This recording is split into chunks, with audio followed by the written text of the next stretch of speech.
พวกเราว่าแปลกไหมคนแต่ละอาชีพทำไมบุคลิกมันต่างกันและไอ้บุคลิกแบบเราเนี่ยมันเหมาะกับอาชีพแบบไหนเดี๋ยวผมเล่าให้ฟัง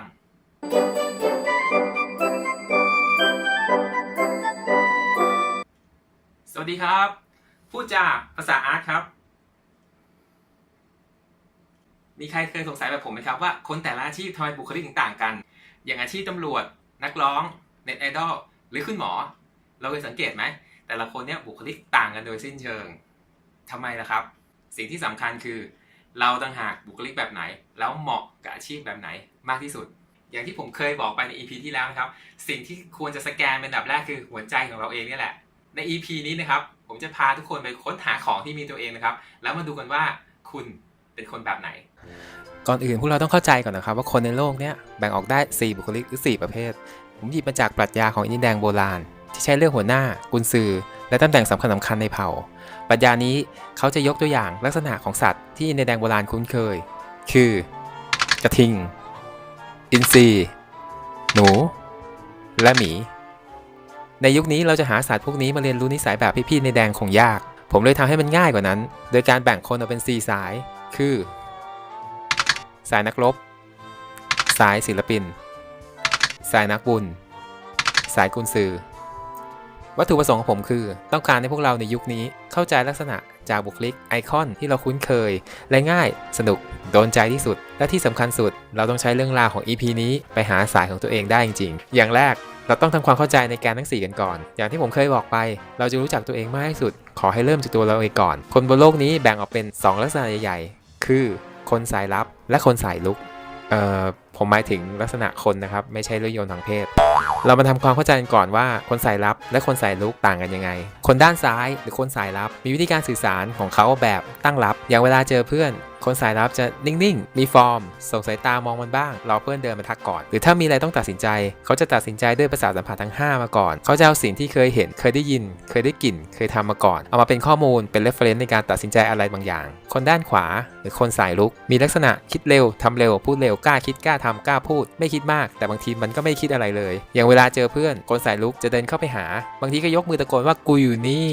หรือถ้ามีอะไรต้องตัดสินใจจะตัดสินใจด้วยสัญชาตญาณหรือเซนส์แบบลุยเลยถ้าไม่ใช่มันไม่ถูกค่อยเอาใหม่ค่อยกลับไปแก้ไขมันอย่างเวลาขับรถไปเที่ยวต่างจังหวัดแล้วหลงเจอสี่แยกที่ต้องตัดสินใจว่าจะไปทางไหนดีคนสายลับจะจอดรถควักแผนที่หรือเปิดแอป Google Map ขึ้นมาดูก่อนค่อยตัดสินใจว่าจะเลี้ยวไปทางไหนส่วนคนสายลุกเลือกที่จะดูป้ายหรือลงไปถามชาวบ้านแถวนั้นแล้วลองเลี้ยวไปตามสิ่งที่ตัวเองคิดว่าถูกถ้าไม่ใช่ก็แค่เลี้ยวกลับแล้วไงล่ะผมจะแบ่งย่อยมันเข้าไปอีกคือคนด้านบนและคนด้านล่างคนด้านบนเราเรียกพวกเขาว่าคนเน้นงานคนเน้นงานจะใช้เวลาส่วนใหญ่คิดถึงเรื่องงานเวลาคุยด้วยส่วนใหญ่จะคุยเรื่องงานพูดถึงเป้าหมายสิ่งที่ต้องทำมากกว่าคนด้านล่างเราเรียกพวกเขาว่าคนเน้นคนเน้นคนใช้เวลาส่วนใหญ่คิดถึงเรื่องคนมีความแคร์ลิ่งสูงถ้าคุยด้วยส่วนใหญ่จะพูดถึงเรื่องคนเรื่องความห่วงใยมากกว่าพอเราได้ทั้ง4แกนแล้วเราจะตัดออกมาเป็น4ช่องด้านขวาบนช่องของคนสายลุกเน้นงานเราจะเรียกคนในช่องนี้ว่าสายนักรบจะมีลักษณะชอบลุยบู๊เหมือนไม่ค่อยกลัวอะไรแค่ไปถึงเป้าหมายให้เร็วที่สุดแนวเป้าหมายมีไว้พุ่งชนแต่ระหว่างทางอาจจะเละเทะไม่ค่อยแคร์ความคิดเห็นหรือเรื่องที่ไม่เกี่ยวกับเป้าหมาย